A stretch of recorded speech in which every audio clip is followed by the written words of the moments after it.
Box office దగ్గర సుధీర్ బాబు హీరోగా నటించిన లేటెస్ట్ మూవీ హరోం హరా సినిమాకు మంచి రెస్పాన్సే ఆడియన్స్ నుండి వచ్చింది. కానీ కలెక్షన్ల పరంగా మాత్రం మొదటి వీకెండ్ లో సినిమా కంప్లీట్ గా అండర్ పర్ఫార్మ్ చేసింది. మాస్ ఎలిమెంట్స్ బాగానే ఉండటం, యాక్షన్ సీన్స్ సాలిడ్ గానే అనిపించడం, ఓవరాల్ గా బ్యాక్గ్రౌండ్ స్కోర్ బాగానే అనిపించడంతో అబవ్ యావరేజ్ రేంజ్ రెస్పాన్స్ సొంతం చేసుకున్నా కూడా కలెక్షన్ల పరంగా మాత్రం సినిమా ఏ దశలో కూడా అంచనాలను అందుకోలేకపోయింది. ఇప్పుడు దాంతో మొదటి వీకెండ్ లో ఓవరాల్ గా సాధించిన కలెక్షన్లు నిరాశ కలిగించే విధంగానే ఉన్నాయి.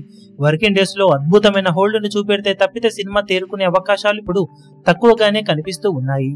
రెండవ రోజు 54 లక్షల రేంజ్ లో షేర్ అందుకున్న ఈ సినిమా మూడవ రోజు సండే అడ్వాంటేజ్ ఉన్నా కూడా పెద్దగా గ్రోత్ ను చూపించలేకపోయింది. మొత్తం మీద 50 లక్షల రేంజ్ లో షేర్ అందుకోగా వరల్డ్ వైడ్ గా 53 లక్షల దాకా షేర్ అందుకున్న ఈ సినిమా మొత్తం మీద 3 రోజుల్లో నైజాంలో 78 లక్షలు, టోటల్ ఆంధ్ర సీడెడ్లలో 96 లక్షల దాకా షేర్ అందుకోగా తెలుగు రాష్ట్రాలలో 1.74 కోట్ల దాకా షేర్ ను 3.45 కోట్ల దాకా గ్రాస్ ను వసూలు చేసింది. ఇక మిగిలిన చోట్ల మరో 28 లక్షల వరకు షేర్ అందుకున్న ఈ సినిమా టోటల్ వరల్డ్ వైడ్ గా 2.02 కోట్ల దాకా షేర్ ను 4.10 కోట్ల దాకా గ్రాస్ ను వసూలు చేసింది.